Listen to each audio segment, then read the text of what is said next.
Uryu is a sad boy who stopped believing in God after his mom died. However, when he's forced to live with 3 religious baddies, they will do whatever is needed to give him something to pray for. It all starts when Uryu goes to the Amagami shrine to start his new life, but when he walks into the house, he realizes no one is there. Then he hears girls arguing about dressing themselves. Uryu almost walks into the girls' room, but they suddenly come out wearing only their undergarments. Uryu gets a nose period, and the girls immediately try to exorcise him for committing blasphemy. Uryu realizes the girls are shrine maidens, and he quickly introduces himself, explaining that from now on he will be staying there. Yae is the oldest, and Asahi is the youngest, both asking Uryu to treat them like his own sisters, but Yuna, the devil-like middle child, doesn't want Uryu to get close to her, which secretly relieves him because he only wants to focus on studying. Then, Yae shows Uryu his room, but she accidentally knocks over some boxes. Uryu tries to save her, but when Yuna walks in, she finds Uryu under Yae in a position any man would love, earning Yuna's anger. After Uryu settles into his room, Asahi walks in and starts exploring his belongings, curious to know what kind of man he is. Uryu tries to stop her but slips on his underwear, falling into another awkward position, just as Yuna walks in and sees everything, earning him a second round of anger. Later that night, Uryu decides to clean himself up because he can't focus on studying, but then he notices someone still awake. To his surprise, it's Yuna, sitting alone and shivering from the cold. Trying to be kind, Uryu places a blanket over her, but Yuna wakes up and blushes, thinking he wants to get freaky. As they argue, Yae and Asahi walk into the room, finding them in another awkward situation. Uryu immediately apologizes, and Yuna explains she is making a charm for the worshippers. Uryu is surprised that she puts in so much effort even though she doesn't get paid. Then, Yuna and her sisters explain that they enjoy making people happy. Uryu sees them praying over the charms while holding red strings, and they tell him the strings are the last thing their mother left them. Moved, Uryu shares that he's been studying all night to get into a medical university. Yuna and her sisters tell him he's in the right place, because the shrine is known for a miracle called the Magical Star Shower, where people can make wishes that might come true. However, Uryu doesn't believe any of it, which makes Yuna furious, so she starts hitting him in frustration. The next day, Uryu watches the girls at work as shrine maidens and thinks about how he could never see himself as a priest. Then, Yuna encounters a foreign visitor and struggles to communicate. Uryu steps in, explaining in English what Yuna is trying to say, which makes the foreigner happy. While Uryu and Yuna bicker about his English skills, a strong gust of wind blows through, scattering everything. Yuna's red string flies away, and her sisters rush to help her find it. Yuna apologizes for not being careful, but when Uryu says that praying to God won't grant their wish, it sparks another argument. Uryu feels oddly relieved to argue with them, as he thinks it's better that way so that he can focus on his studies alone. But later that night, Asahi and Yae sneak into Uryu's room, hoping to ease the tension between him and Yuna. But Uryu isn't there, and instead they find a picture of him with his mother. Seeing it, Asahi and Yae realize Uryu has had a hard life since childhood. He grew up in an orphanage after losing his mother, and they believe he prays for her every day, but his wish never came true, explaining his disbelief in miracles. Still, Yae believes that Uryu and Yuna will eventually grow closer, since they share similar pain. Meanwhile, Uryu is outside, searching for the bird that took Yuna's red string. After struggling for a while, he decides to pray for Yuna's sake. Suddenly, he notices Yuna beside him praying too. Surprised, Uryu apologizes for what he said earlier, and Yuna apologizes as well, and their reconciliation brings relief to Yae and Asahi, who secretly watch them. As they walk home together, a strong wind blows again. Uryu looks up to see cherry blossoms drifting through the air as the magical star shower begins to fall. He finally realizes that miracles might truly exist, and Yae teases him, saying it's already a miracle that he gets to sleep under the same roof as 3 hot baddies. Then,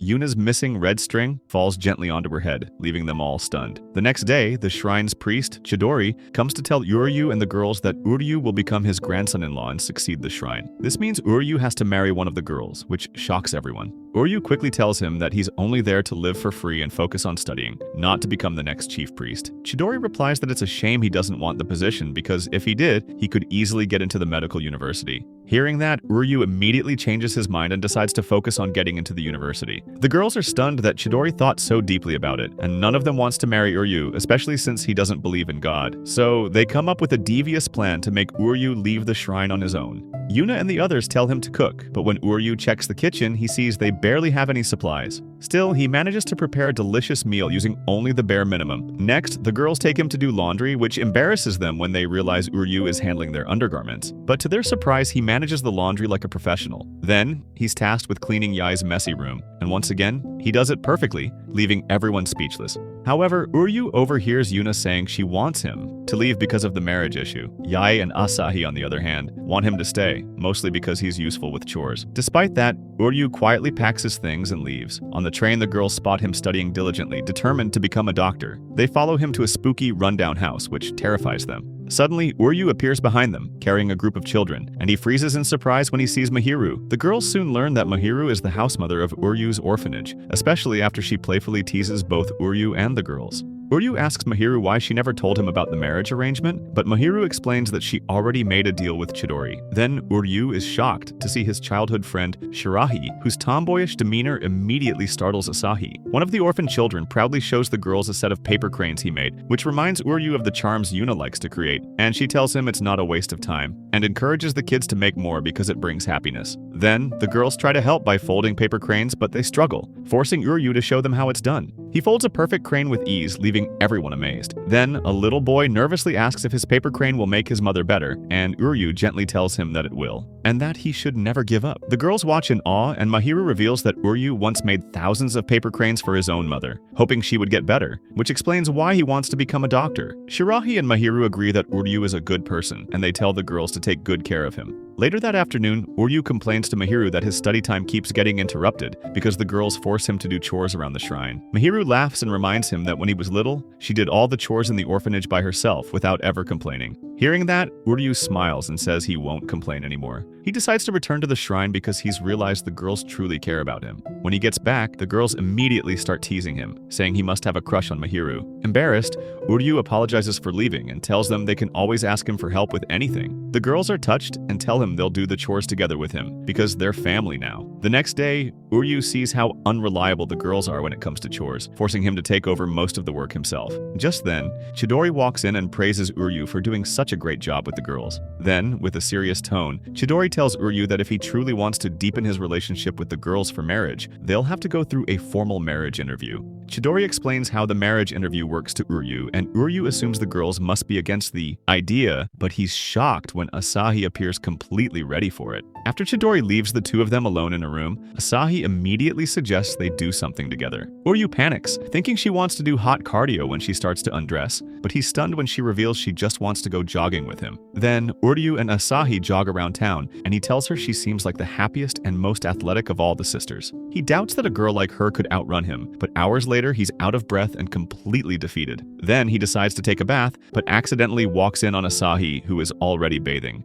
which sends him into a flustered frenzy. The next morning, Uryu realizes he overslept and blames Asahi for ruining his study schedule, but suddenly he notices Asahi sleeping beside him. She wakes up and tells him they should continue their marriage interview, leaving Uryu startled until she clarifies that she just wants to go for another morning jog. They head to the old storage shed to find new running shoes, and Asahi starts teasing Uryu about being alone with a girl, but suddenly a strong gust of wind slams the door shut, trapping them inside. Uryu tries to open it but realizes it's locked from the outside. He then notices Asahi trembling and is terrified of the cramped space. Uryu calmly tells her to hold onto him from behind, which helps her relax. Then he starts working on breaking a window to get them out, and after hours of effort, Uryu manages to make an opening large enough to climb through. He hesitates because they're on the second floor, but pushes through his fear, climbs down, and opens the door for Asahi. She smiles in relief, and before he leaves, Uryu teasingly tells her she still has a childish side, which makes her blush. Yae and Yuna soon find Asahi and ask what happened. When Asahi happily tells them she had an unforgettable moment with Uryu, both sisters get angry, thinking that plot was progressed. Later that afternoon, Uryu faces his second marriage interview, this time with Yuna, but he's confused because Yuna acts polite and gentle, unlike the usual. As they walk around the shrine, he notices her scolding a cat to get out of their way, which makes him suspicious. When they end up alone in a room, Yuna suddenly pushes him to the floor. Uryu freezes when she declares that she's ready to have his child to protect the shrine's future. Uryu urges her to reconsider and she walks out flustered. Uryu then catches Yae and Asahi eavesdropping, and they tell him that Yuna has been acting strangely for days. He asks them what Yuna actually likes, and later tells Yuna to change clothes and come with him. Then, Uryu takes her to a cat cafe, and she refuses to go in at first, but once she steps inside, her entire mood changes. Surrounded by cats, she looks overjoyed.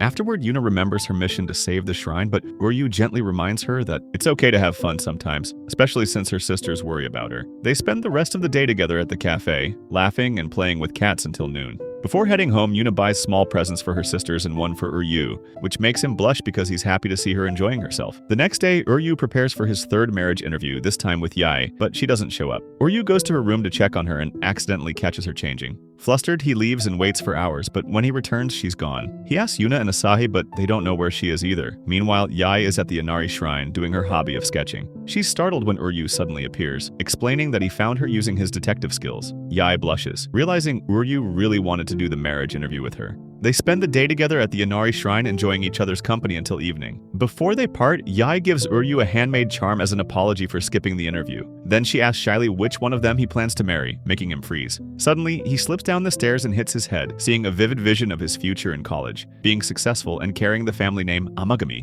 He wakes up soon after, disoriented and anxious, wondering if everything he just saw was only a dream.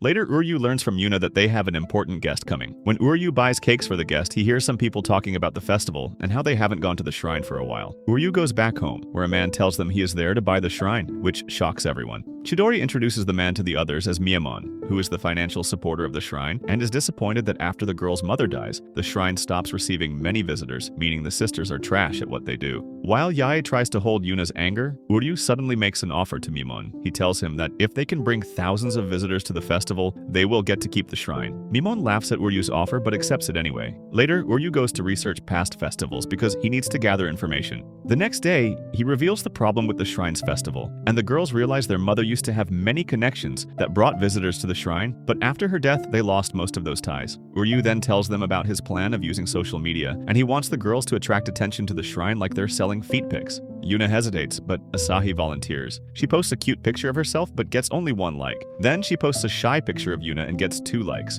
Furious, she posts a picture of Yae but gets 0 likes. Asahi then gets the idea to post spicier photos of them wearing their shrine maiden outfits, but Yuna hates the idea and tells her she has failed as a shrine maiden. The two argue, but Yae manages to calm them down, and at dinner, Uryu notices the silence in the room. Later, he goes to the bathroom and catches Yuna trying to take a selfie. Uryu shows her that Asahi is working hard to gain followers for the festival, which moves her. Then, Asahi receives a message from Yuna asking her opinion about her selfie. Asahi struggles to reply, but suddenly Yuna hugs Asahi from behind, and both apologize for their earlier fight. Yae also joins in for a hug, and the 3 of them embrace while still in their uniforms. Uryu snaps a picture of them hugging and posts it online, which goes viral. The girls are stunned by their sudden popularity and start posting more on social media to promote the festival. Uryu tells them they're not done yet because they need to sell limited edition items like a talisman at the festival, and he assigns Yae as the lead designer. Days pass, and Uryu still hasn't received the talisman designs from Yae, which makes him panic since the deadline is approaching. He goes to confront Yae but finds her room empty. Meanwhile, Yae is at the koi pond, trying to find inspiration for the talismans. She feeds a koi and is startled when it brushes against her lips, as it feels like a kiss. The moment sparks inspiration, and she rushes home to work. The next day, Uryu presents his own talisman design to the girls, but they all find it lame. Then, Yae shows her design, and everyone is amazed. The girls start to feel confident that their festival will succeed thanks to all their effort, but Uryu knows it still isn't enough. So he takes the girls to meet with the Shopping District Promotion Association, where everyone is surprised to see the Amagami girls in person. Uryu and the girls beg the shop vendors to help promote the festival, explaining that the shrine is in trouble. Uryu is stunned when the vendors agree without hesitation, and the vendors immediately begin strategizing for the big day, impressing the girls. As they watch the preparations take shape, they realize how much Uryu reminds them of their late mother. Then, on the festival day, the girls and Uryu are amazed by what they have built, but they remember their mission to gather thousands of visitors to save the shrine. For hours, only a few visitors arrive, which makes Uryu realize something is wrong. Suddenly, Asahi runs up to them and reveals there's a social media account spreading a message that the festival has been cancelled. Uryu immediately knows it's Mimon's doing, which makes Yuna disappointed because she believes their hard work will go to waste. Uryu tells her they're not finished yet because he has a plan, one that the girls find outrageous. Before leaving to hand out festival pamphlets, Uryu tells the girls to follow his plan. Suddenly, Chidori appears and tells them to have fun with God that day. Uryu struggles while distributing pamphlets since no one seems interested. But then, Mahiru appears with Shirahi, telling Uryu that they're there to help with the festival. Mahiru takes charge and begins gathering visitors herself. While spreading the pamphlets, Uryu smiles as he sees the girls on a moving stage, enthusiastically calling out to attract people to the festival. Mimon watches from his car, growing nervous that he might actually lose. Uryu feels confident they'll reach their goal of thousands of visitors, until it suddenly begins to rain. Uryu and the girls realize the rain won't stop, and disappointment sinks in. Uryu walks through the rain in silence, but the girls tell him not to lose faith and that God will help them. They kneel and pray together for the rain to stop so the festival can continue, while Uryu runs through the rain thinking he has failed to save the shrine. Then, suddenly, the downpour stops. Shocked, Uryu looks up, and the girls smile and remind him that God can make miracles. Uryu's eyes drift toward the pond, now filled with floating cherry blossoms. The girls step into the middle of the pond and begin a performance for the visitors watching in awe. They know they should thank both God and everyone who helped them, because together they've succeeded in saving the shrine. After the show, the girls are relieved to see crowds filling the grounds again. reminding them of the joyful days when their mother was still alive. Meanwhile, Uryu sells the limited edition items he and Yae made to the visitors, but Maharu approaches and scolds him for not selling them properly. Uryu apologizes, admitting he always causes her trouble, but Maharu insists on helping, saying she's always wanted to wear a shrine maiden uniform anyway. Then Mahiru asks if he's helping them out of pity, but Uryu tells her it's because he wants them to have what they deserve. Later that afternoon, Uryu realizes they still need one more person to keep the shrine, since it's part of their promise to Mimon. Suddenly, Mimon appears, reminding them that their time is up. The group's spirits sink until Mimon smiles and tells them they actually fulfilled their promise. As if they include him as a visitor, the deal is complete. Uryu and the girls are stunned, and Mimon admits he's impressed by what they've accomplished and wants to see the shrine continue thriving with even more visitors. After he leaves, Uryu and the girls celebrate joyfully after they've gathered thousands of people and saved the shrine. Yuna hugs Asahi tightly, thrilled by their success, while Yae jumps in excitement. Overwhelmed with gratitude, Yae thanks Uryu by planting a quick kiss on his cheek, leaving everyone surprised and flustered. Meanwhile, Maemon returns home and tells Chiharu he's genuinely excited about the future of the Amagami shrine. Then, while studying as usual, Uryu suddenly remembers that Yae kissed him, which makes his blicky go stiffy, and he wonders if Yae actually has feelings for him. Suddenly, Asahi appears and teases him, saying he's overconfident, but she decides to help him uncover Yae's true feelings anyway. Asahi immediately goes to ask Yae what she thinks about Uryu, and Yae's vague response only makes Uryu more overconfident. Asahi sighs and says Yae might still be hiding her true feelings since she's the most mysterious of the sisters. Then, Asahi gets an idea and she drags Yae and Uryu out for a jog with her, but Yae quickly gets tired. Asahi tries asking her again, but this time, Yae snaps that she doesn't care about Uryu and just wants to rest. Later that night, Asahi and Yae take a bath together. Asahi asks Yae directly why she kissed Uryu, and Yae refuses to tell her anything, which worries Asahi. She immediately reports it to Uryu, who feels relieved, as he would rather not know Yae's true feelings anyway. When he tries to pat Asahi's head, she pulls away, pouting that she doesn't want to be treated like a child. Suddenly, Asahi nibbles Uryu's ear playfully before running away, leaving him blushing. The next day, Uryu can't stop thinking about Yae and Asahi, and as he walks down the corridor, he notices Yuna standing there suspiciously, hiding something behind her back. Uryu confronts her, but she stays silent. Then, Yae appears and teases him, saying Yuna's hiding something he wouldn't want to know about. Uryu shrugs it off and continues his day. That night, Uryu finally finishes studying, surprised that he's back to normal focus again. The house feels unusually quiet, so he steps outside and finds Asahi peeking into Yae and Yuna's room.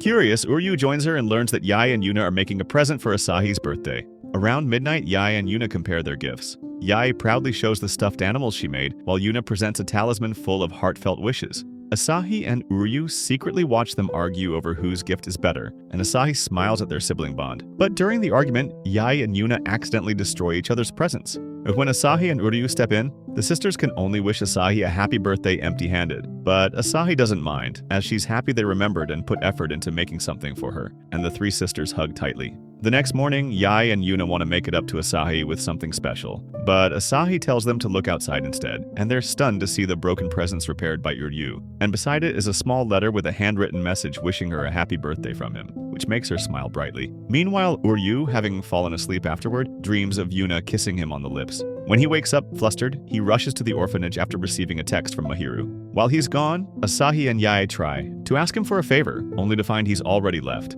Yuna scolds them for relying on Uryu too much, but they argue that they simply want to show him gratitude for everything he's done for them. At the orphanage, Mahiru gives Uryu a new uniform. He complains about how exhausting it is living with the Amagami sisters, but Mahiru notices how self-conscious he is and how he tries too hard for them. She gently reminds him that the girls are just showing their appreciation, so he shouldn't overthink it. When Uryu returns home, Yuna greets him warmly. He immediately notices something off with Yuna being unusually gentle. Suddenly, she offers him a massage and even kneels to tie his shoelaces. As she leans forward, Uryu's eyes dart nervously away, realizing mountains are right in front of him. Flustered, he quickly ties his own shoes, feeling a strong sense of déjà vu from his dream. He analyzes the situation and realizes his dream might come true and that Yuna might kiss him to express her gratitude. But when Yuna thanks him sincerely for everything he's done, no kiss happens.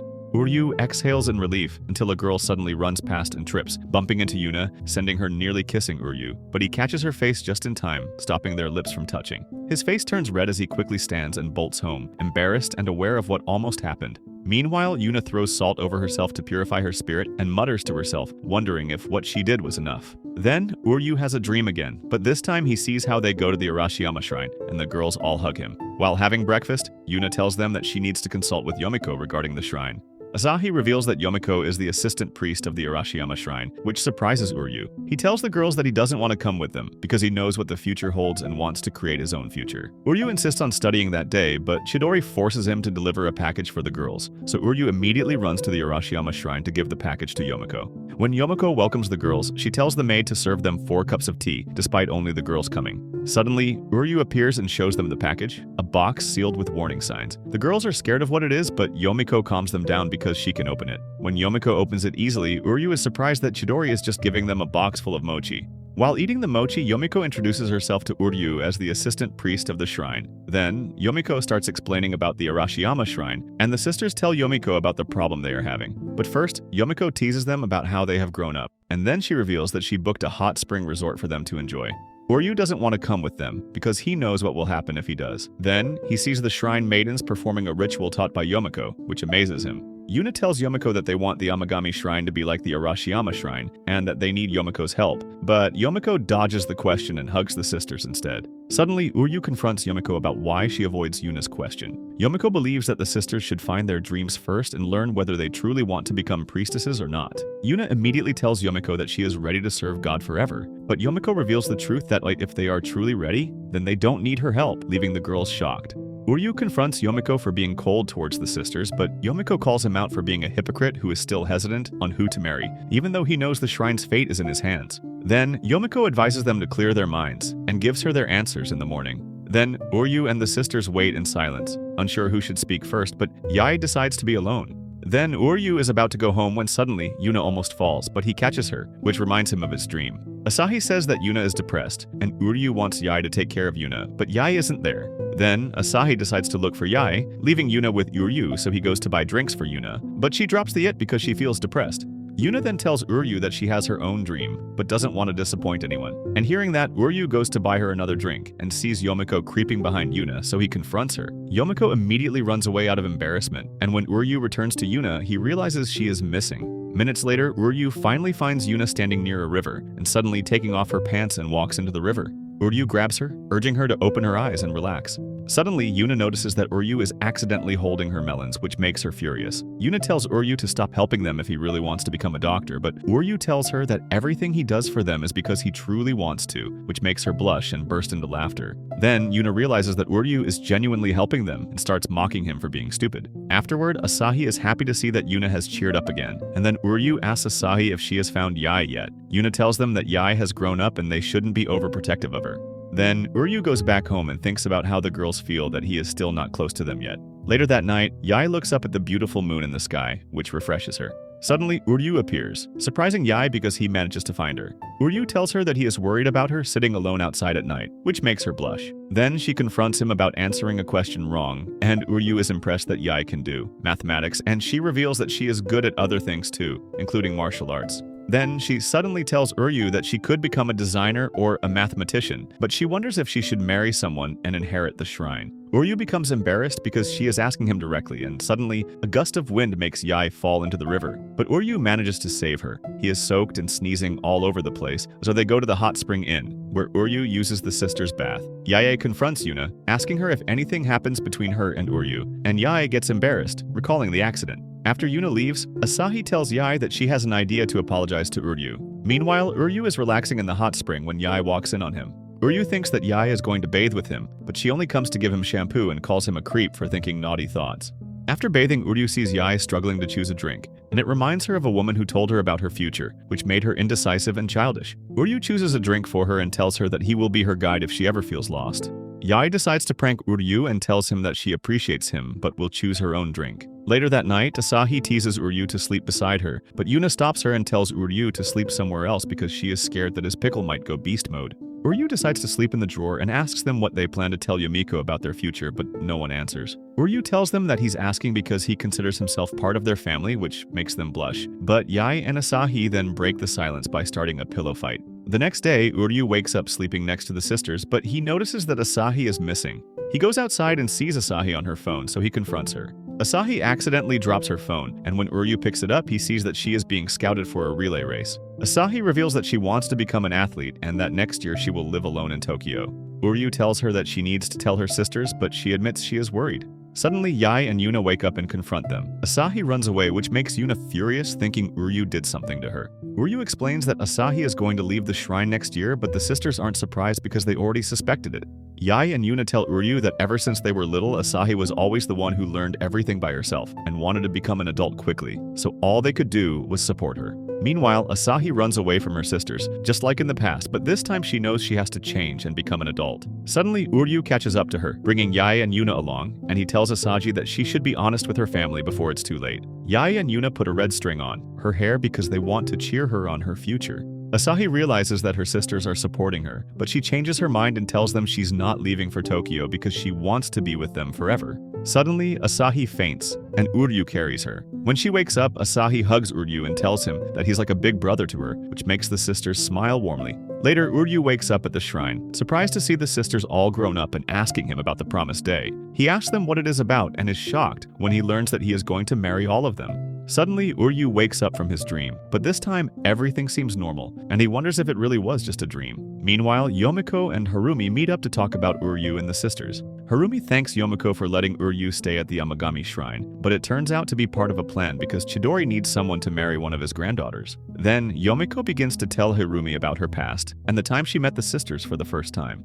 Yomiko was talking to Chidori about the future of his shrine when the girls suddenly burst into the room and asked her to take them as her disciples. Yomiko takes the sisters to train with her at the Arashiyama shrine, where she goes overboard with their lessons because the sisters keep making mistakes. She soon learns that the sisters want to train under her because they wish to do it for their late mother. Eventually, the sisters grow better and more confident in what they do, until the time of the Great Separation. After years of training, they must part ways with Yomiko, and before they leave, they tell her that she is like their mother, which makes her blush.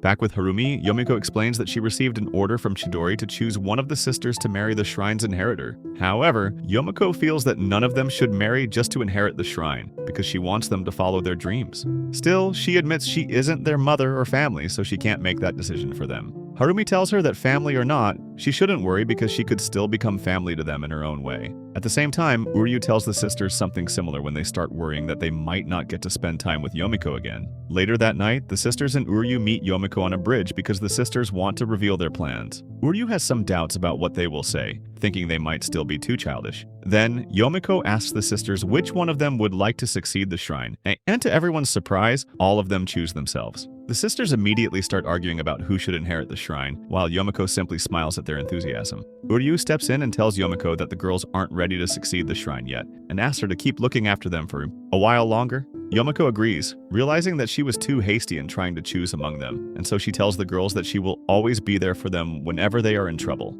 Hearing that, the sisters are delighted that they can spend more time with Yomiko, like in the good old days. Then, Yomiko playfully asks if they are truly ready to succeed the shrine, which would mean they are ready to become Uryu's brides. Yomiko expects at least a decent answer from Uryu since Harumi promised her something. Feeling cornered, Uryu jokes by showing them more candidates for the shrine, trying to deflect the pressure. He then tells them that he won't give up on his dream of becoming a doctor to inherit the shrine, but he is willing to do it as part of their family, and the sisters smile. Suddenly, a rainbow light shines over the bridge, making the sisters slip and fall into Uryu's arms.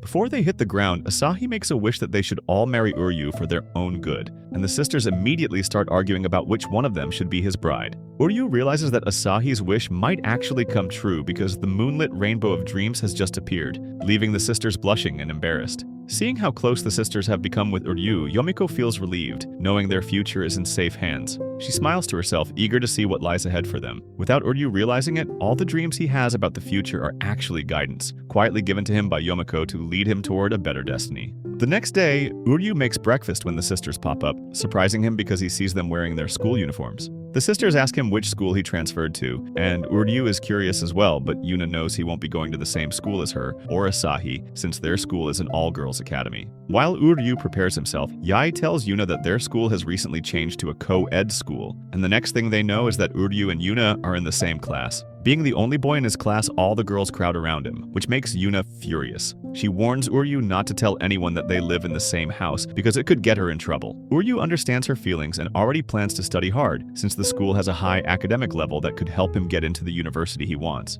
During lunch break, Yuna's friend Mitsuko introduces herself to him as the class representative. While Mitsuko talks with Uryu, Yuna quietly leaves them alone. Mitsuko explains that Yuna is popular at school for being a beauty and a shrine maiden. They continue chatting about Yuna until Uryu excuses himself to go to the bathroom. When he returns, he realizes his next class is gym class, but when he enters the classroom, Uryu freezes in shock as his classmates are changing right there like it's the start of a spicy movie where the guy ends up dry.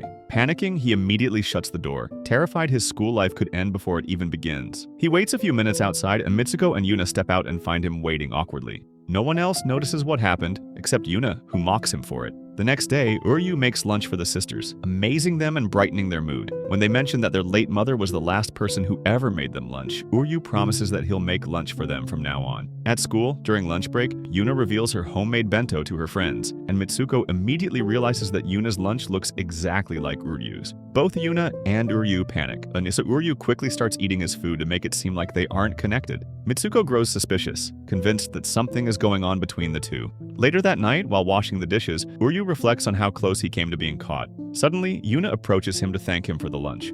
She tells him she'd like her lunch arranged differently next time, and her sisters agree, each requesting something extra in theirs. The next day after school, Uryu walks home fuming about the fact that there are still no other male students. On his way, he spots the sisters walking home together, even though they attend different schools. Suddenly, Shirahi appears, and they talk about how much they've changed since the last time they met. Uryu becomes embarrassed while trying to figure out what's different about her, but Shirahi is just teasing him. Just as Shirahi is about to invite him to study together, they hear the sisters scream. Uryu rushes over and sees a group of guys taking pictures of them and trying to ask them out, which makes him furious. Seeing the sisters frightened, Uryu calls out their first names to get their attention and pulls them away from the crowd. Uryu and the sisters run from the group of guys, with Yuna scolding him for causing attention. But Yae and Asahi thank Uryu for saving them, which makes Yuna soften her tone. Then, the sisters notice that Uryu called them by their first names, which makes him embarrassed, but it also makes the girls blush and smile happily. Later that night, Uryu is forced to become Yae's bodyguard for her circle's drinking party because her sisters know Yae will get drunk. When Yae goes missing, Uryu finds her talking with some guys who are clearly trying to Eiffel Tower her.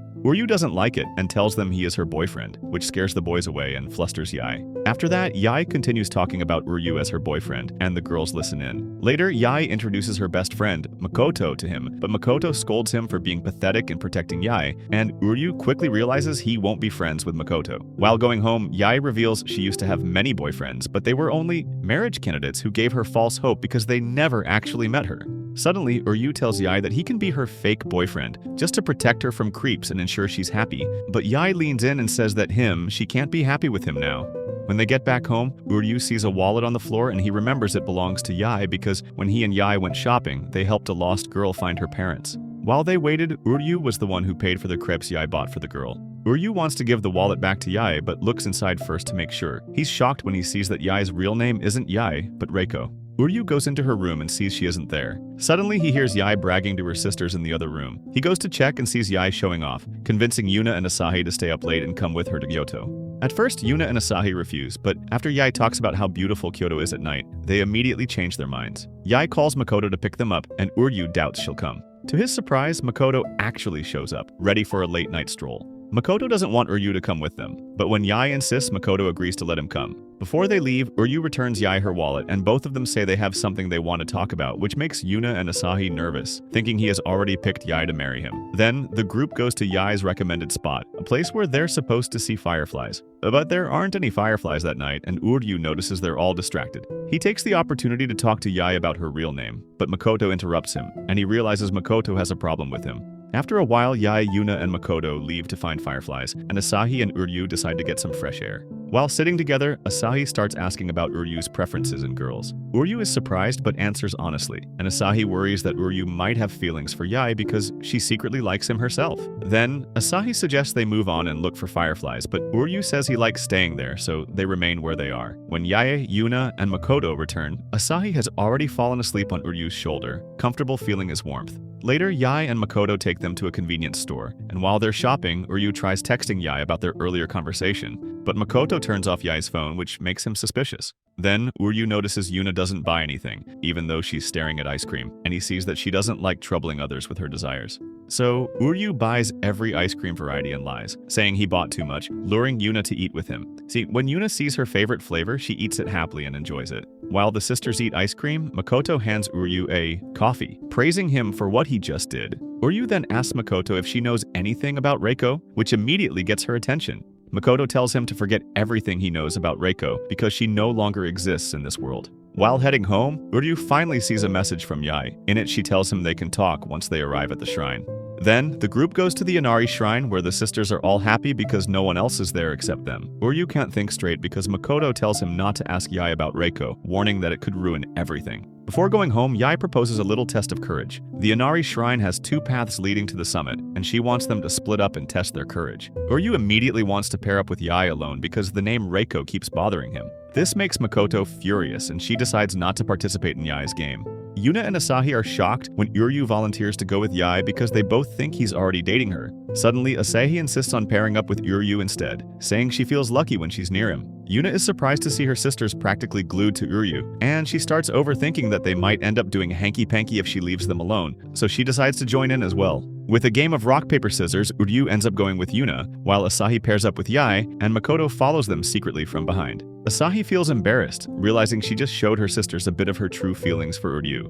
Suddenly, Yae asks Asahi if she wants to know her own feelings for Uryu, because she knows Asahi likes him. Asahi panics and tries to deny it, but in her flustered state, she slips and falls off the fence. Meanwhile, Uryu and Yuna walk together toward the summit. Yuna admits she's never really acknowledged him, even though he always tries to get closer to them because she thinks of him as a weirdo. Suddenly, a stray cat jumps out, startling Yuna. Out of fear, she clings tightly to Uryu. While holding on to him, she explains why she came to the Inari shrine at night. Yuna always wanted to visit the place because it's said to be close to God, and she misses her mother. Uryu doesn't laugh at her or tease her. He listens quietly, understanding her feelings because he's been through unnatural experiences himself since living at the Amagami shrine. He believes God might really be watching him. Suddenly, his phone rings and they learn that Yae has fallen off the fence. Uryu and Yuna immediately rush to Asahi, and when they arrive, they see Asahi being treated by Makoto. Asahi explains through tears that Yae saved her from falling, but accidentally fell off the fence herself. While Asahi cries, Makoto wants to go into the forest to find Yae, but Uryu insists on going instead. He notices that Makoto is just as worried as he is, maybe even more, but he still decides to enter the forest alone to search for Yae.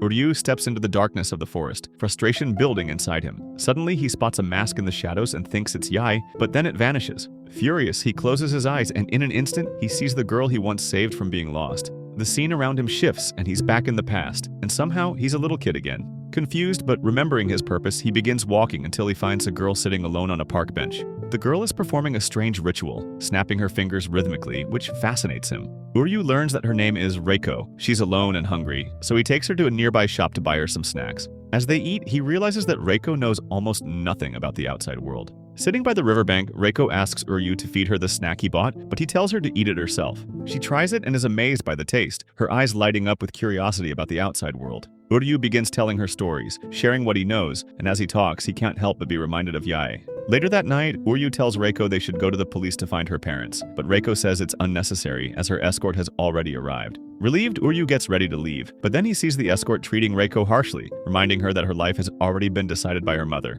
Reiko looks at Uryu, silently begging for help. Seeing her desperation, Uryu suddenly remembers Yae. Without hesitation, he grabs Reiko's hand and pulls her away, running together into the night. In that moment, he realizes the truth that he's the one who changed Reiko's life, turning her into the person now known as Yae. Uryu runs away with Reiko, and the escorts search for them closely. Suddenly, Uryu panics when he realizes that Mahiru might be worried about her, which makes Reiko laugh. Uryu realizes that Reiko's family is strict with her because she rarely laughs, and that thought makes him decide to take her to his favorite spot. He takes her to a place where they can see the city lights shining from below, and Reiko is amazed. Uryu tells her that it is a place where she can do anything she wants, like screaming as loud as she can. Reiko screams her heart out, shouting that she wishes her mother would drop dead and that she wants to be free. Hearing that, Uryu realizes that Yae has always wanted freedom too because of her past life. When Reiko finishes screaming, Uryu tells her that she has to go home, but Reiko doesn't want to. To comfort her, Uryu promises that he will find her in the future and make her free, which makes her smile. Back in the forest, Uryu eventually finds Yae and remembers the meaning of Reiko's name. He notices that Yae's plots are exposed, so he hurriedly tries to fix them, but Yae wakes up, making him panic.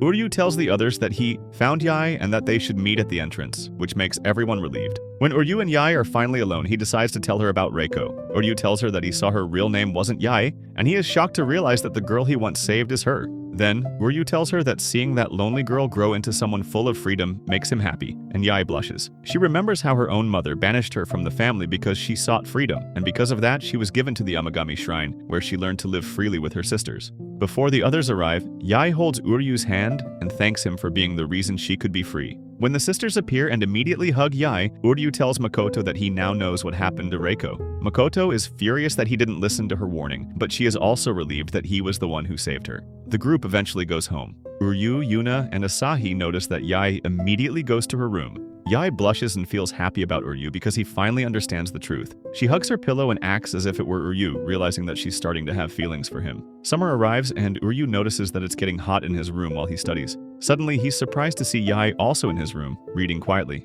Yae tells him that she has a college assignment to sketch a person, and that she wants to draw him. In exchange, she gives him a fan so he can cool down. While Uryu studies and Yae sketches, he starts to realize that Yae might be in love with him, seeing that she's been unusually clingy these past few days. He tries not to overthink it, but Yae, focused on her sketch, draws his side profile and writes how much she loves him beside it. Suddenly, Yuna and Asahi walk into the room and sense the intimate atmosphere. They don't like that Yae is alone with Uryu, but Yae tells them to be quiet because he's studying. Yuna tells Asahi to leave, but she's surprised when Asahi decides to stay too. Eventually, both sisters end up staying in Uryu's room, and Yuna realizes that her sisters might have feelings for Uryu. Then she and Asahi notice that Yae's drawing includes a love note for him, so they ask if she really has feelings for him. Yae admits that she loves Uryu and plans to confess after his exams. She also declares that she will be the one to marry him and inherit the shrine, shocking her sisters. While the girls are talking, Uryu notices their suspicious behavior and tries to confront them. But before he can get any answers, they all dash out of the room, not wanting him to find out what they've been discussing. Then, while Asahi is in her class, her teacher tells the students to write down their wishes on the talismans Asahi made for the festival. Asahi watches as her classmates each write their own wishes, and then Karen appears. Karen wonders what Asahi's wish is, but Asahi humbly says that her wish is for all of her friends' wishes to come true. Karen laughs and tells Asahi that she should wish to win the marathon since she herself is competing in it. Asahi's friends then wonder what Karen's wish might be since she's a girl from a wealthy family who already has everything. Karen proudly shows them that her wish is for victory in the marathon. Asahi also shows that she wishes to win the marathon because she has a family cheering for her. The two start arguing and Asahi teases Karen for always getting second place. After school, Asahi sees her sisters and Uryu preparing for the Tanabata festival. Uryu asks Yae what her wish is, but she refuses to tell him, secretly wishing to bond with her soulmate, which makes Yuna react in disgust. Then Asahi appears, bringing all of her talismans with her. Yuna and Yae tell her that they're coming to watch her marathon, and when Asahi hears that Uryu is coming too, she feels embarrassed but excited that he'll be watching her race. The next day, Asahi learns that the marathon is postponed and will now overlap with the Tanabata festival, which makes her worried. Karen mocks her, saying she'll lose anyway, but Asahi doesn't care. She goes home and tells her sisters and Uryu about the postponement. Her sisters feel sorry because they won't be able to watch her race, but Asahi insists that all that matters to her is victory. After going out for a training run, Uryu tells the sisters that he has it covered. The day before the marathon, Asahi says goodbye to her sisters and gets teased by Yae for being alone with Uryu. Asahi leaves them, feeling a little anxious as she realizes she'll be apart from her sisters for a while. On race day, Asahi takes an early lead, managing to stay near the top for a while before exhaustion starts to catch up to her. She notices Karen's family cheering loudly for Karen, and it makes her lose a bit of confidence. Then she spots Uryu and Yomiko in the crowd, both cheering for her. Energized, Asahi pushes herself harder as Uryu runs alongside her, reminding her that everyone back home is cheering too. Later on the train ride home, Asahi falls asleep, clutching her victorious gold medal from the marathon. Uryu feels relieved that Asahi won the race, and the festival went perfectly. But the next morning, Uryu wakes up and realizes something strange. He sees that he's traveled back in time, to before the festival and the race. He tests his sisters to be sure and discovers that Asahi has also returned in time with him. Asahi grows worried about the marathon again, but Uryu reassures her that they can relive it easily since the race was no challenge for her before. Uryu and Asahi relive both the festival and the marathon together, but when they wake up the next day, time resets again. Uryu starts to suspect that the problem lies with Asahi.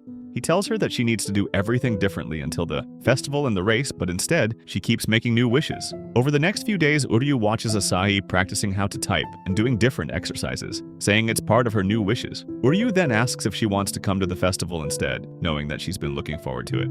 Asahi hesitates because of the race, but Uryu reminds her that there will always be more marathons she can run. Finally, Asahi changes her mind and decides to attend the festival with her sisters, smiling as she realizes that sometimes being together with them is worth more than winning. Meanwhile, Asahi's sisters are confused about why she doesn't participate in the marathon and instead joins them at the festival. Asahi tells them that the Amagami shrine needs all of its sisters together, which makes them smile. Meanwhile, Karen continues to train hard because she wants to defeat Asahi. Ever since they were little, Asahi has always loved running and participating in races whenever she could. One day, Asahi beats Karen, which makes Karen furious and sparks their long-standing rivalry. Later, Asahi tells her coach that she can't join the marathon, and the coach is fine with it. Karen, who is eavesdropping, immediately asks the coach something afterward. This marks the third time Uryu and Asahi experience the marathon, but this time, Asahi decides to take part in the festival instead, believing that the problem lies with her. Later, Asahi comes up with a game for her sisters during the festival. She suggests they test who among them is the most popular. Yuna doesn't like the idea at first, but when she hears that the winner's face will be featured on the festival poster, she eagerly joins in. The sisters hand out papers for visitors to write their wishes, and they are shocked when Yuna turns out to be the most popular one. Yuna struggles to handle her sudden crowd of fans, and then Yai encounters a fan who confesses his love for her.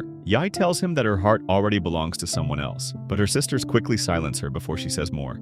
Yuna and Yai are happy that Asahi chose to stay and help them with the festival, since she rarely spends time playing or doing things with them, and Yai begins to notice that Asahi is becoming warmer and more open. Suddenly, Shirahi appears, surprising everyone. She's impressed by how lively the festival is and reveals her wish to be admitted to a medical university. The sisters are surprised that Shirahi wants to follow the same path as Uryu, and then she turns to ask Uryu about his own wish. Uryu admits that he didn't write one, which reminds Shirahi of their childhood. Back then, Uryu never liked writing wishes to the gods, believing everything in life was within his own control. The sisters laugh when they hear how nonchalant he used to be, which irritates him. After they pray for Shirahi's wish, they move on to announce the winner of their popularity game. To their surprise, all three sisters receive the same number of votes until Uryu steps forward and reveals that he made a wish too. Asahi quickly grabs his wish slip and reads it, discovering that he voted for her. That means she wins the game. After seeing Uryu's wish, Asahi goes for a walk and unexpectedly finds Karen, who also didn't participate in the race. Karen tells her that she skipped it because she was busy with something else.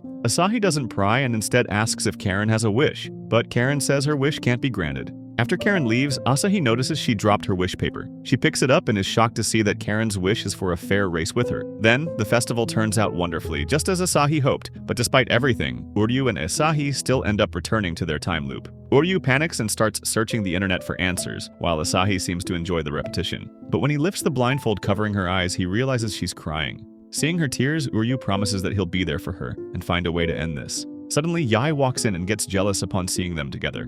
Noticing the tension, Uryu tells Asahi that she should participate in both the race and the festival, but Asahi already understands the true problem.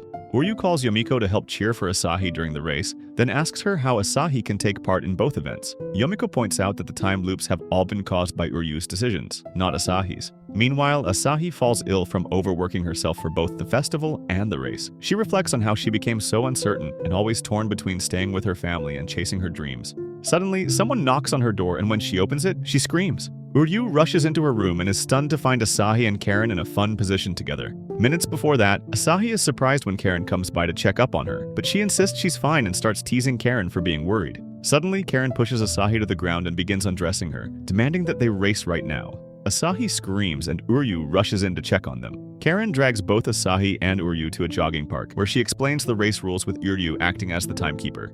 Before the race begins, Karen tells Asahi that if she wins, Asahi must stop running altogether. As the race starts, Karen calls out to Asahi, saying she's noticed how Asahi hasn't been serious in her recent races, and that frustrates her. Karen admits that Asahi is talented, but tells her she looks even better when she's at the festival, which moves Asahi deeply. Since Karen has lost to Asahi many times, she's made it her mission to train every day to finally defeat her and end their rivalry. Hours later, Uryu is astonished when Karen crosses the finish line first, beating Asahi and even setting a new personal record. Karen reminds Asahi that she promised to retire from racing, but Asahi protests, saying it isn't fair because she's been busy with festival duties. She admits that she's unsure about what her real passion is, but after hearing Karen tell her to stop running, Asahi suddenly realizes the truth that she loves both running and being a shrine maiden. With renewed determination, she decides to keep running and settle things for real on Marathon Day. She tells Uryu that he doesn't need to come support her this time, as she's going to bring victory home on her own. Uryu can't argue, knowing it's her decision, and Asahi thanks him for everything he's done for her. When Marathon Day arrives, Asahi gives it her all and wins fair and square,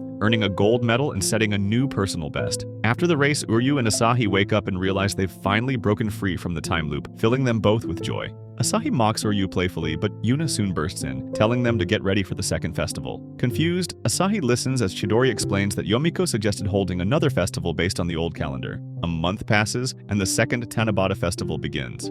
Asahi comes up with a fun new idea, and Uryu and Yai are amazed that the festival's success is all thanks to her.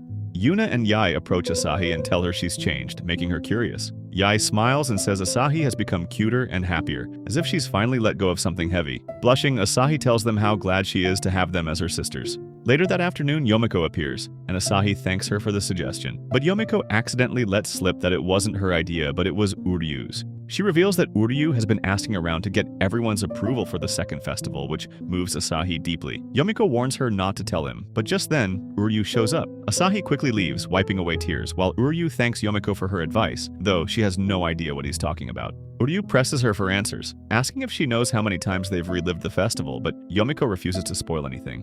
She leaves him alone and goes to pray at the shrine, where she talks with a masked girl, realizing the mysterious visitor seems to enjoy teasing them. That night, Uryu and the sisters attend the fireworks show. A few guys try to riz them, and Asahi finds herself jealous of her sisters, so she wanders off alone and accidentally bumps into a stranger, startling her. Just then, Uryu appears and gently takes her hand, guiding her back since she's lost. Asahi blushes as he holds her hand, and together they arrive at the perfect spot to view the fireworks. Uryu apologizes, realizing that the reason they were able to break the loop was because of her strength, not his, but Asahi teases him for being overconfident and reminds him that they finished everything together. As the fireworks explode in the sky, Asahi suddenly realizes that Uryu will always see her as a sister, and that he'll never marry her. Refusing to accept defeat in her race against her sisters, she boldly pulls him close and kisses him on the lips. When her sisters appear moments later, Uryu freezes completely, unable to move or say a word. Later, while walking to his seminar class, Uryu can't stop thinking about Asahi kissing him. He shakes his head and reminds himself to focus on his goal is to become a doctor. When he arrives at his seminar to check his mock exam grade, he's shocked to see a big B on the paper. Suddenly, Shirahi appears and starts teasing him for getting a B. Uryu grows furious when he learns she got an A, and he immediately vows to prove her wrong, even though he's busy living with the sisters. Back at home, the sisters want to talk to Uryu, but when they enter his room, he's gone. All that remains is a piece of paper. The sisters recall that Uryu has a meeting with Mahiru, and then they spot his graded exam lying on the desk. Meanwhile, Uryu, Mahiru, and the orphans visit the communal shrine. As Mahiru lights a match, she starts teasing Uryu, saying she can tell the sisters are beginning to like him. She reminds him about the shrine inheritance, but he brushes it off, as his dream is still to become a doctor. While daydreaming about his future as a doctor, Uryu notices one of the orphans praying incorrectly. He walks over and gently teaches the boy how to do it properly. Harumi, watching from nearby, smiles and tells him he's changed. Uryu shakes his head and says he hasn't changed at all, as he still wants to be a doctor, because he can't stand seeing children pray at their parents' graves. Harumi understands his feelings and tells him she believes he could become a great priest one day. Before Uryu leaves, he notices a bush rustling but decides to ignore it. When he arrives home, he finds Chidori and the sisters performing a ceremony. They explain that they're praying for the people they've lost, which reminds them to pray for Uryu's mother. Uryu insists it isn't necessary, as he doesn't believe the dead are there to hear them. But after the sisters finish praying, Uryu suddenly sees a vision of his mother waving goodbye. A gust of wind passes through, and the sisters stare in shock as Uryu starts to cry for the first time. As they try to comfort him, Chidori tells him they have something to reveal. She and the sisters explain that none of them are actually siblings, and their mother adopted them all. The sisters get frustrated when Uryu doesn't seem surprised, but he admits he already knew from Yai's past. They try to tell him how great their mother was, but Uryu already knows, as he's seen how close they all are because of her. Smiling, he tells them they should keep bonding and growing together, which makes them blush. The next day, while doing laundry, Uryu gets unexpected help from Asahi. He tries to talk to her, but she avoids conversation, still embarrassed about the kiss. Later, when Uryu goes to clean Yai's room, he's shocked to find it already spotless, though it turns out she just shoved everything into a drawer. Before he leaves, Yai thanks him for always cleaning her room, which makes him smile. That night, Uryu smells something delicious from the kitchen. He's surprised to find Yuna cooking curry, and when he tastes it, he's stunned by how good it is. As he goes to bed, he realizes the sisters are changing because of him, and he's changing because of them too. The next morning, Uryu and the sisters gather for breakfast, enjoying Yuna's curry. They start talking about how dependable he's been, which makes him blush. Then, to his surprise, they all bow and thank him for everything he's done, because it's time to say goodbye. As on the day when Uryu and Mahiru visit the graves, the sisters secretly hide in the bushes and overhear him say that he won't inherit the shrine. They realize it was never his dream to do so, and they decide to support him in chasing his real goal instead. Uryu is stunned when the sisters tell him he's being evicted, but they insist it's for his own good, and they want to prove they can live without him.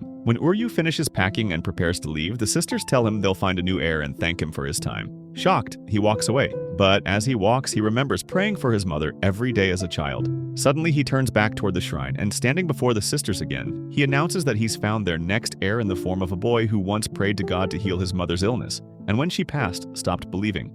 That boy, he says, watched 3 shrine maidens pray every day, and through them, rediscovered his faith. That boy is Uryu himself. The sisters grow suspicious, wondering if he's lying, and decide to interview him. After he proves his sincerity, they smile and accept his words. In that moment, Uryu finally realizes his true calling to inherit the shrine and someday marry one of the sisters. Days later, Uryu has a fever, and Yuna is the one who treats him. She makes him porridge and is surprised when he says he likes it. When Uryu goes to check his temperature, the digital thermometer dies. Yuna decides to check the old-fashioned way by leaning close and pressing her forehead against his to sense his temperature. Uryu panics when he realizes how close she is and notices she isn't even blushing. Suddenly, he wakes up in bed and realizes it was all a dream. As he wonders about it, Yuna stands outside his room, red-faced because it really did happen. She knows she has to take care of Uryu as the shrine's heir, but she also realizes she has gotten too close to him. The next day, Uryu feels better and notices Yuna wearing a weird hairstyle. Yai tells him that Yuna has been acting strangely as if she's hiding something. In the middle of their conversation, Yai accidentally kisses Uryu on the cheek, making him blush and helping him figure out how to approach Yuna. When Uryu and Yai check on Yuna again, they're surprised to see she's wearing yet another strange hairstyle. Yai suspects Yuna might be in love, but Uryu insists a girl like her couldn't be. While Uryu wonders about Yuna's odd behavior, Yuna suddenly trips and falls, causing a scene. Her sisters and Uryu rush over to check on her, and Yuna insists she's fine, but Yai notices that she's burning up with a fever. Yai tells her to rest and let them handle the chores, but Yuna refuses, saying that she has to help Uryu because he's the heir. While cleaning up the mess, Uryu tells Yuna that if she works hard, he'll have to work even harder because she's the reason he devotes himself to the shrine. Hearing this, Yuna's heart flutters, and she rushes into his arms so he can carry her back to her room. Later that night, Yuna insists she's recovered, though the others doubt her. She smiles and declares she'll start a new daily routine of praying to God every day so she won't get sick again. The next morning, Uryu accidentally walks in Asahi showering, and when he doesn't get nosebleeds like other anime MCs, Asahi feels sad that he changed. Later, during class, Uryu and Yuna learn that the school will be performing The Changelings, a stage play about a prince and princess who cross-dress. Mitsuko immediately picks Uryu as the prince as he's the only boy in the school, and he accepts. Yuna, furious that he'll have to cross-dress, volunteers to play the princess herself. At lunch, Mitsuko admits she was going to pick Yuna as the princess anyway, because she thought Yuna was dating Uryu. Both Yuna and Uryu freeze in shock now hearing that the school is already full of rumors about them clapping. That night, Asahi and Yai gush excitedly about seeing Yuna and Uryu perform together. Uryu blushes as he practices his lines, already dressed as his character. After Yuna finishes her shower, Uryu calls her, and they start talking about the bizarre thing that's just happened that they've switched bodies. When Yuna was sick, she prayed at the shrine and somehow switched places with Uryu. Now Yuna is in Uryu's body, and Uryu is in hers. He rushes to the bathroom and sees her reflection in the mirror, completely stunned. When he runs back to his room, he finds Yuna calmly sitting there in his body. Yuna doesn't panic, already knowing about this strange phenomenon, but hasn't told him. The two decide to help each other learn how to live as one another, like Yuna awkwardly learns how to use her elephant trunk in the bathroom, while Uryu struggles to take off her dress without tearing it. After a few days of living like this, both of them are exhausted and frustrated, just like Freaky Friday. Uryu finally suggests they tell the others, worried the stress might get to them both, and Yuna agrees, but before they can, Asahi bursts in and tells them to stop flirting. Yuna follows Asahi, while Uryu goes with Yai. Both girls wonder if Yuna and Uryu have feelings for each other, but they both deny it. Then, Yai and Asahi confess that they each have feelings for Uryu, and stunned by their confessions, Uryu and Yuna decide not to reveal their situation to anyone for now. Determined to fix things, Uryu resolves to find a way to reverse the body swap before their lives spiral further out of control. Meanwhile, Mitsuko starts noticing that Yuna has been acting strangely, though she has no idea that it's actually Uryu inside her body. Then, Uryu and Yuna go to practice their dialogue in front of Mitsuko, and she finds them to be a great couple because of how naturally they act while cross-dressing. Then, their classmates remind them that there is going to be an exam, which makes Uryu worry about his English test. After school, Uryu sees Yuna studying hard because she doesn't want to ruin his grades. Uryu is surprised by her generosity but tells her to take it easy because he doesn't care about it anyway. At dinner, the sisters notice that Yuna is studying twice as hard. Then Yai tells Uryu that she has to dance at the shrine in a couple of days, which makes him realize that he has to train in dancing. Uryu immediately looks for dance training videos and starts practicing his dancing skills, which confuses Yai and Asahi because Yuna has already mastered her dancing. Uryu realizes that Yuna is trying hard for him, so he decides to try hard for her because he doesn't want to ruin her reputation.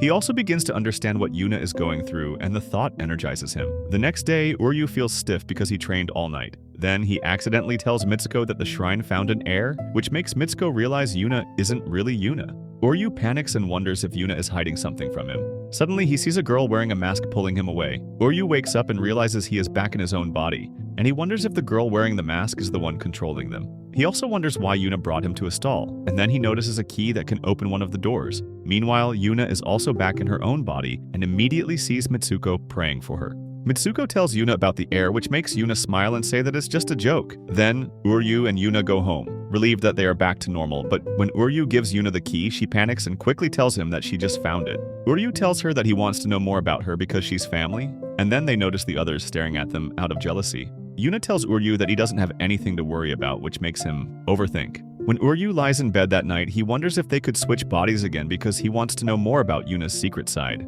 The next day, he realizes they've switched bodies again, and he immediately tells Yuna about the girl wearing a fox mask. Yuna tells him that he met God, which makes her envious, but Uryu doesn't believe her, and then God suddenly switches their bodies again, while Uryu is trying to fix Yuna's dress. After school, Uryu is furious because God decides to switch their bodies once more. Then he notices Yuna holding a science book, which makes him wonder and realize that Yuna has other desires she hasn't shared. Suddenly, Mitsuko surprises him and tells Uryu that she knows Yuna isn't really her. Uryu is cornered, so he tells Mitsuko that he lost her memories, which seems reasonable enough to her, though she knows something deeper is going on. She decides to let Yuna be for now. Later, Mitsuko and Uryu go on a date, but Uryu is still in Yuna's body. Mitsuko brings him to Yuna's secret hideout and reveals that she and Yuna were barely friends until Yuna's mother died. Mitsuko recalls how Yuna was heartbroken after losing her mother, so she brought her a serving of her famous dumplings. Since then, Yuna and Mitsuko have become best friends, and their secret hideout has become a place where they share their secrets and dreams. Mitsuko gives Uryu Yuna's wish list, and he wants to read it because he knows it would reveal Yuna's hidden side. But in the end, he decides not to, and instead reveals to Mitsuko that he is actually Uryu inside Yuna's body. Mitsuko isn't surprised, as she already knows, which gives Uryu the creeps. Uryu then yells at God that he's had enough of its games, and God switches their bodies back again. Without their knowing, Yuna is actually there, listening to their entire conversation. Later, Mitsuko goes to give her famous dumplings to Uryu and Yuna because they are about to have a serious talk. Mitsuko also learns that Uryu is the shrine's heir, which explains why they are so close. Then, Uryu asks Yuna to tell him about her true desires, the ones she has been hiding. When Yuna is little, she notices that the shrine has fewer visitors. Her mother explains that Chidori is getting older, and if Yuna wants more visitors, she has to become a priest. Since then, Yuna has always wanted to become a priest because she is worried that God will be lonely if the Amagami shrine ever closes. Back with Uryu, Yuna grows embarrassed after revealing her dreams, while Uryu is impressed that she has such big ambitions. But Yuna explains that it is difficult for her to become a priest since shrines are dominated by men. Seeing Uryu dedicate himself to inheriting the shrine, she decides to give up on her dream and wants to burn her wish list, which explains why she was holding a science book to search for new dreams. Uryu starts rage-baiting Yuna because he knows she is lying about giving up on her dreams. He tells her that when he becomes a priest, he will fire the Amagami family because he thinks it will be hard to run the shrine with them around. Yuna becomes furious and reveals everything she dreams of for the Amagami shrine. Hearing Yuna's passionate words, Uryu realizes that she is hiding in her safe place, and he tells her that the only one who can bring her out of there is he. Yuna disagrees and wants to prove why she will become a priest, and Uryu accepts her challenge because he wants her to reach her dreams. Days later, the festival begins, and Uryu is surprised to see that it is dominated by men.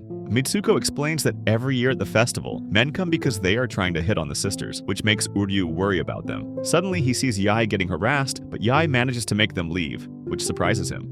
Seeing that Uryu is left alone, Yae decides to stay with him and holds his hand so they look like a couple, and no one will disturb them. Uryu and Yae take a few photos together and then go inside a labyrinth. But from afar, Yuna sees them, and jealousy rises in her chest. After Uryu and Yae finish the labyrinth, Uryu gets a call from Mahiru, who tells him that Asahi is missing. Uryu immediately goes to look for her, leaving Yae with Mahiru. Meanwhile, Asahi wanders alone, lost because her phone has died. She starts talking to herself about how all her efforts for Uryu seem like a waste of time, but she isn't giving up yet.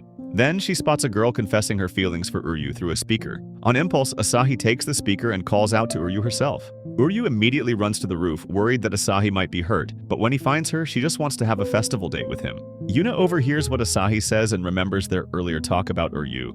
Feeling conflicted, Yuna hurries to the makeup room, trying to clear her mind of thoughts about him. Eventually, Uryu and Yuna get into character for their play, and their classmates start teasing them to kiss at the end. Before the performance starts, Shirahi comes by to watch Uryu crossdress, and Yuna suddenly asks him what he feels about her sisters. But Uryu doesn't have time to answer because the play is about to begin. The Changelings play starts, and Uryu and Yuna deliver their dialogue as if they are living the story themselves, with the plot mirroring their strange connection in real life. When Uryu delivers his final line, it moves both Yuna and Shirahi to tears.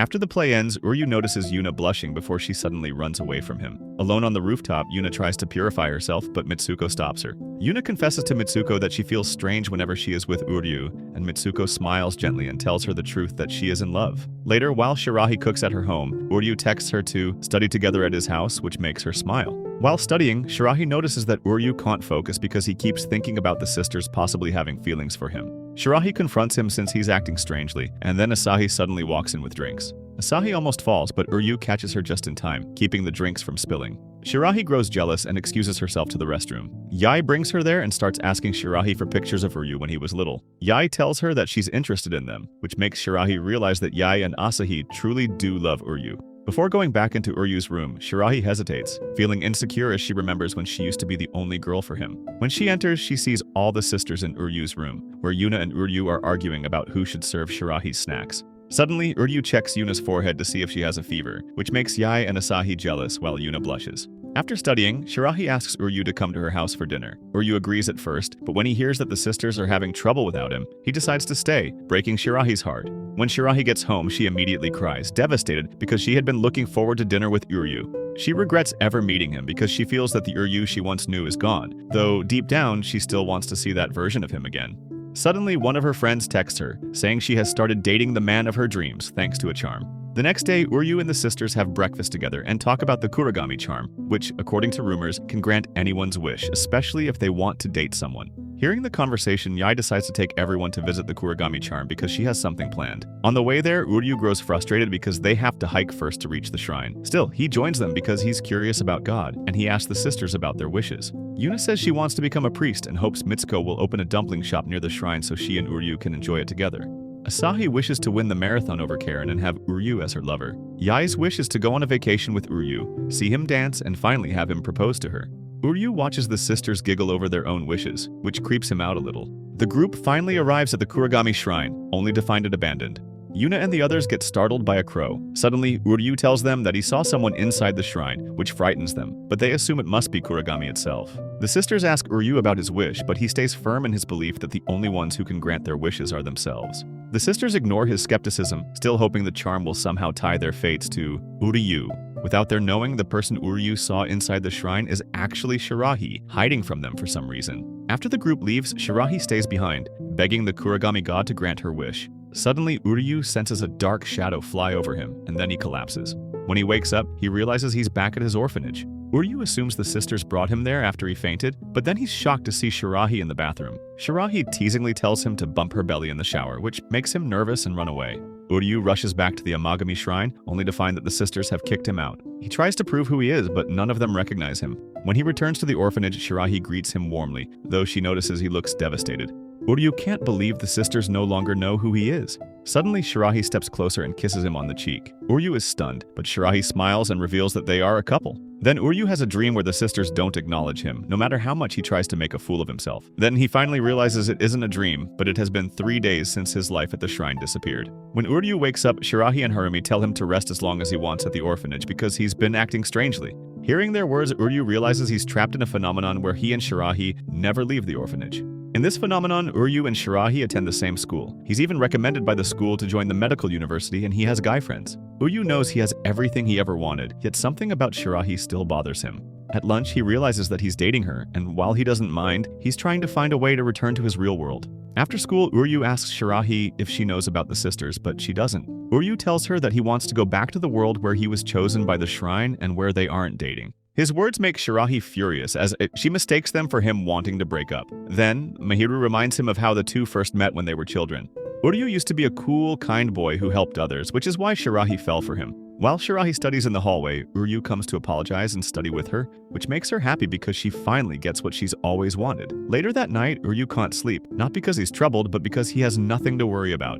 Yet the sisters keep coming to his mind. The next day, after giving Shirahi her shampoo hat, Uryu decides to take a walk alone. While walking, he overhears a child bragging about dinner, which makes him wonder if the sisters have eaten. Suddenly, he bumps into Asahi, who is out jogging. Uryu, overwhelmed with concern, startles her with his intensity and she runs away, creeped out. But as she runs, Asahi realizes that Uryu seems more like a nice guy than a weird stalker. Suddenly, she hears Uryu chasing after her, and she flees back to the shrine, where Yai tackles him to the ground. Yuna wants to call the police, but the sisters stop when they see Uryu trying to return Asahi's red string.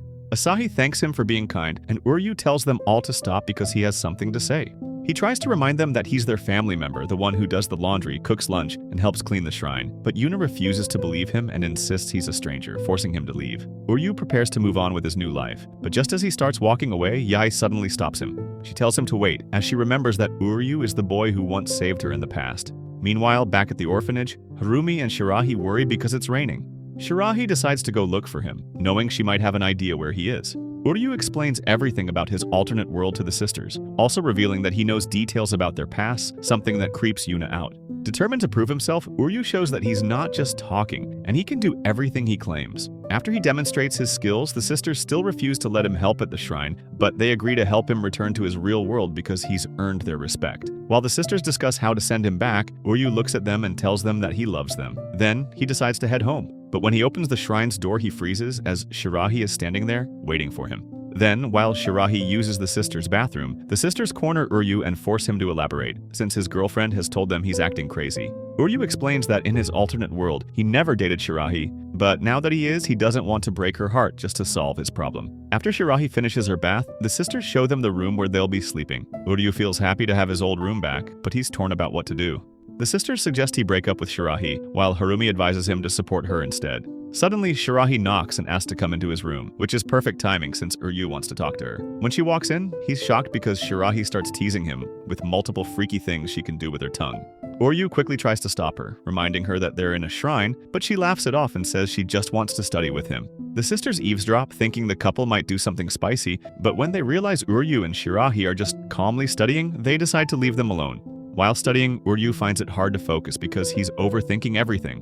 Shirahi notices and encourages him, reminding him that he wants to become a doctor who saves people so children won't have to worry about their parents. Inspired by his dream, Shirahi says she also wants to become a doctor so they can build a hospital together someday. Then, she shyly tells Uryu that she wants to do what couples do with him, which makes him panic, thinking she means a honeymoon, but she actually just wants to go to an amusement park. The next morning, Shirahi wakes up and sees that Uryu hasn't slept at all. He admits he stayed awake because he heard her apologizing in her sleep. Uryu asks her if she changed the world, and the question forces her to tell the truth. Shirahi confesses that she made a wish to Kuragami so she could be with him because she realized the Uryu she once knew had changed. Every time she saw him, he seemed more distant, always surrounded by the sisters, and she never found the courage to confess her feelings. Uryu apologizes, admitting that he never realized she had feelings for him, which brings her to tears. He gently tells her that he's glad she finally confessed, but admits he doesn't know what to do now. He offers her his chest to cry on, and she accepts. The sisters see Shirahi crying because of Uryu, but he tells them firmly to stay out of it. Later, Uryu thanks the sisters for letting them stay, and before heading home, he wants to pray at the shrine with Shirahi. At the shrine, they see a little boy praying for his brother, which makes Uryu chuckle. Shirahi feels shy about praying beside him, but Uryu tells her that he used to pray at the shrine every day for his mother. After praying, he tells Shirahi that he still dreams of becoming a doctor, but now, he also dreams of saving lives with God's help, because the shrine and the sisters helped him believe in divine presence. Then, they notice the sisters struggling with some tasks. Uryu wants to help, but Yuna refuses his offer. Seeing that, Shirahi steps forward and volunteers to help as a part-time shrine maiden. The sisters are amazed by how good she looks in their uniform. Working alongside them, Shirahi begins to understand why Uryu changed. Watching her bond with the sisters, Uryu feels at peace, like he could actually live in this world. Later that afternoon, Shirahi apologizes to the sisters and Uryu for her selfish wish. The sisters hug her, telling her they understand. Shirahi then promises Uryu that she'll find a way to send him back to his real world, even if she doesn't yet know how, and the sisters vow to help her. Uryu reminds them that the autumn festival is coming, so they should make as many memories as they can before he leaves. On the day of the festival, Shirahi is amazed by how lively and crowded it is, but as she watches Uryu interact so warmly with the sisters, she starts to worry. While walking together through the forest, she asks Uryu about his feelings for the sisters. She begs him to tell her, but he struggles to put his emotions into words. Suddenly, the shrine dance begins, and Shirahi sees Uryu blushing as he watches the sisters perform. In that moment, she realizes the truth that Uryu belongs with them, not her. After the festival, Uryu and Shirahi get ready to head home, but before they can leave, the sisters introduce them to Yomiko. She learns that Uryu and Shirahi come from an alternate world, and she isn't surprised because she already knows that God is capable of such things. Before revealing her knowledge, she offers Shirahi a position as a shrine maiden, saying her beauty could attract more visitors. Yomiko then tells the sisters that what Uryu and Shirahi are experiencing has happened before to them, a divine phenomenon they call tying the knot.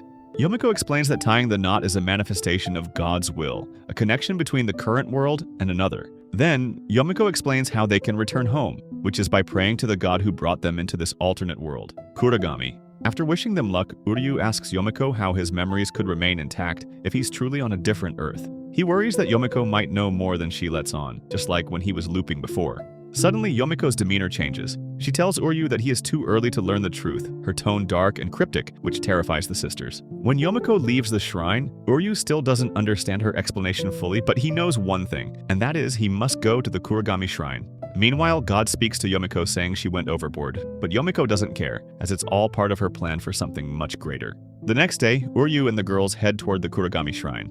During the hike, Uryu brags about his endurance while the sisters make silly, unnatural wishes. When they finally reach the shrine, the sisters decide to leave Uryu and Shirahi alone, knowing they'll meet again in another world. Suddenly, Uryu and Shirahi see Kurogami sitting above them, its presence immense and divine.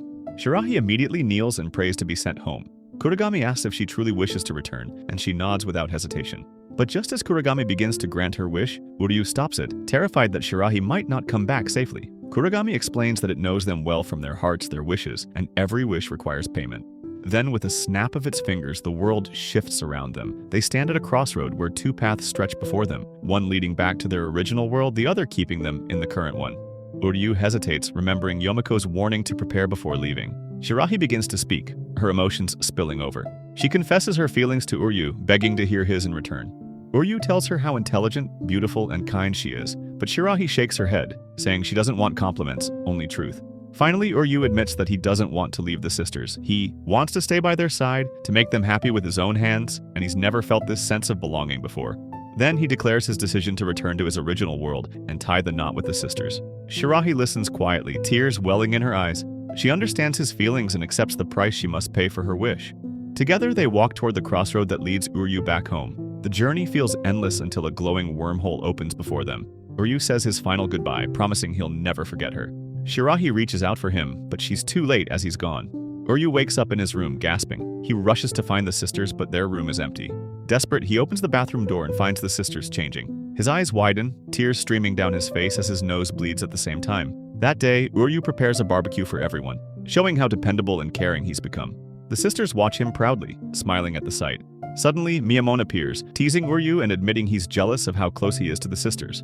His confidence shatters, though, when Yomiko, Harumi, and Shirahi arrive. When Uryu tries to talk to Shirahi, the sisters interrupt, telling him to focus on cooking more meat. Laughter fills the shrine grounds. Uryu and Chidori glance around, realizing how lively everything feels with him there. As the evening sun sets, Uryu enjoys the barbecue surrounded by the sisters and his family. Up in the trees above, God sits quietly, watching them from afar, smiling as they laugh and eat together under the fading light.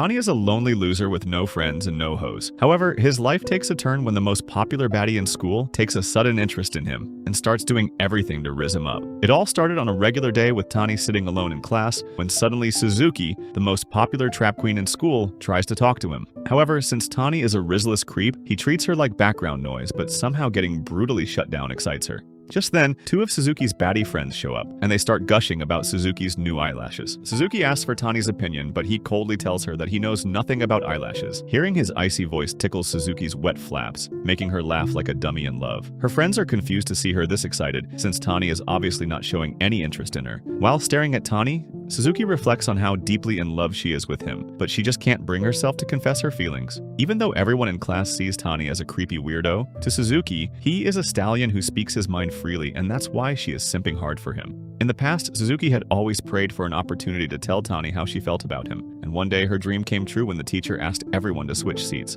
Somehow, she got to sit next to Tani, but instead of expressing her feelings, the dumb girl got so nervous that she didn't know what to say, so she ended up rambling just to get his attention. In the present, Suzuki desperately wants to express how she feels, but she is scared of what people will say since she is the cheerful class beauty, while Tani is the emo loner of the class.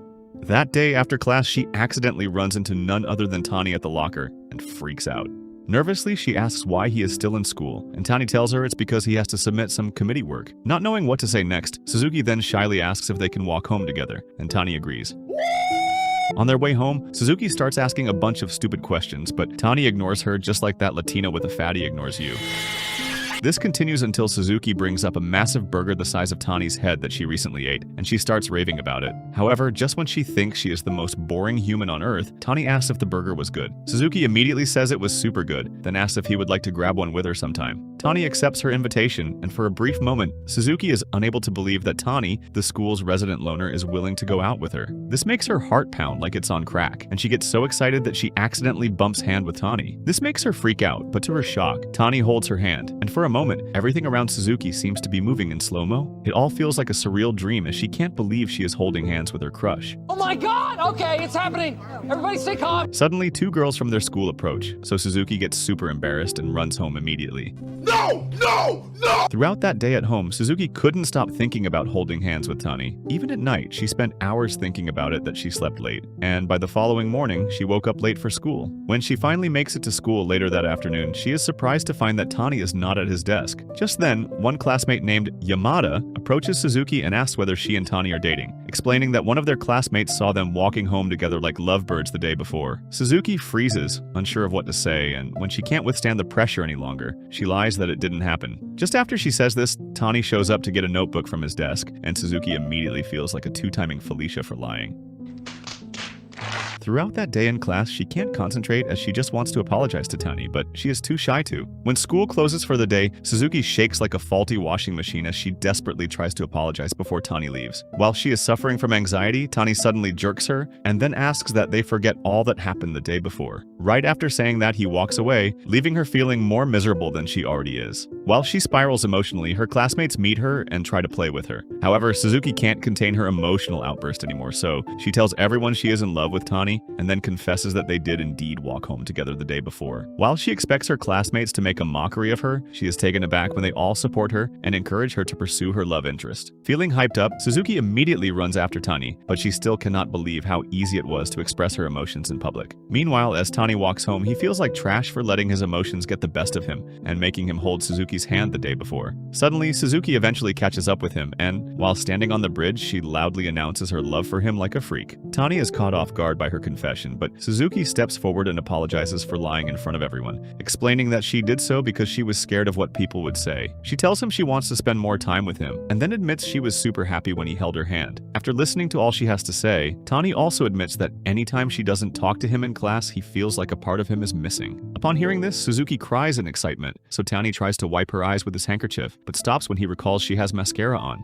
This makes Suzuki cry even more as she realizes that Tani overheard all she and her friends had been discussing in class days. The next day, while heading to school, Tani runs into mophead Yamada, who smacks him hard on the back like they are homies. When Tani asks why he is coming at him with such strong vibes, Yamada explains that since he is friends with Suzuki, that automatically makes them buddies. This makes Tani realize that everyone in school probably knows that he and Suzuki are now dating. So he tells Yamada that he wishes no one finds out that he and Suzuki are dating because he doesn't want to tarnish her cheerful image with his gloomy reputation. Yamada finds this amusing, but he tells Tani not to sweat over silly things like that. Like a friend would, he also assures Tani that Suzuki's love is genuine, and then reveals how the lover girl publicly confessed her love for him in class the previous day. Meanwhile, in class, Suzuki is being pestered by her girls Watanabe and Satu to gist them about her relationship with Tani. However, talking about it embarrasses Suzuki, so she tries her best to avoid the conversation. The girls quickly figure the reason she doesn't want to talk about Tani is because she sucks at conversation. To help her situation, Watanabe shows her an article that advises that the best way to be a conversation genius is by listening to your partner instead of yapping nonstop. With all these helpful tips, Suzuki declares that she is now determined more than ever to be the ultimate girlfriend to Tani. For her first task as the ultimate girlfriend, she says she will ask Tani to walk home with her that day. After school that day, Suzuki gets cold feet and is unable to ask Tani to walk home with her.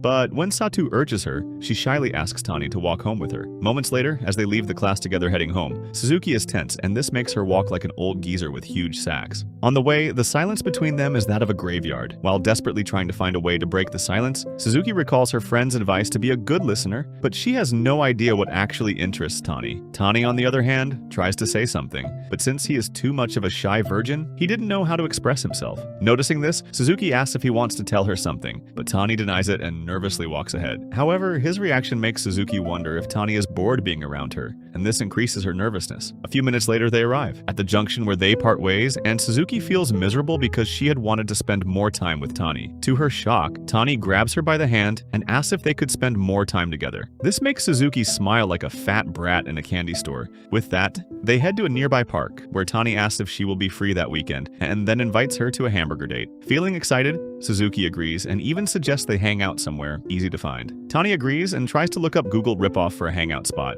but in the process, his latest search results show the ignorant dummy had been searching for ways to communicate with his girlfriend. Embarrassed by this, Tani immediately hides his phone from Suzuki and tries to run away in shame. But Suzuki catches him like a smash-and-dip boyfriend and tells him to chill. Still, Tani crumbles to the ground in shame, feeling like a monumental loser. But Suzuki lifts him from the pit of shame and tells him she finds it adorable that he thinks about her. Moved by her words, Tani hugs her and finally admits that he is balls deep in love with her too, explaining that he has always wanted to tell her but never knew how to put it into words. Suzuki blushes hard and turns into a boiling melting doll. Excited, she then suggests they also see a movie on the date, and Tani agrees. Later that day, Suzuki informs her girls of her first date with Tani, and she couldn't hide how excited she is about it. To make memories, Watanabe suggests Suzuki take pics with her babe, but Suzuki complains that she will be too embarrassed to. She also reminds her that she always looks like a dehydrated monkey anytime she snaps photos. But Watanabe insists she make unforgettable memories since it's her first date. When the weekend arrives, Suzuki waits for Tani, dressed like a TikTok baddie. She gets all nervous, thinking she might have overdressed, and anxiously waits to see what Tani will be wearing. Soon after, Tani shows up dressed like an underpaid waiter at a rundown bar, but Suzuki still finds him adorable. Before seeing the movie, they choose to stuff their face holes with burgers, but Suzuki suddenly recalls that she eats burgers like a starving bear and gets embarrassed. She notices Tani eating like a perfect gentleman, so she tries to emulate him. However, when she gets lost in the sauce, she unknowingly unleashes her beaver skills and starts foraging, which surprises Tani. After eating, they see a movie about a snowman who is tired of life and just wants to unalive himself, but a hot witch magically transforms his gloomy world into a beautiful paradise. The movie moves Suzuki to tears, while Tani is taken aback by how deeply emotional she can be. Once the movie ends, Suzuki quickly rushes to the restroom to apply makeup to her puffy eyes, so Tani won't find out she is a crybaby.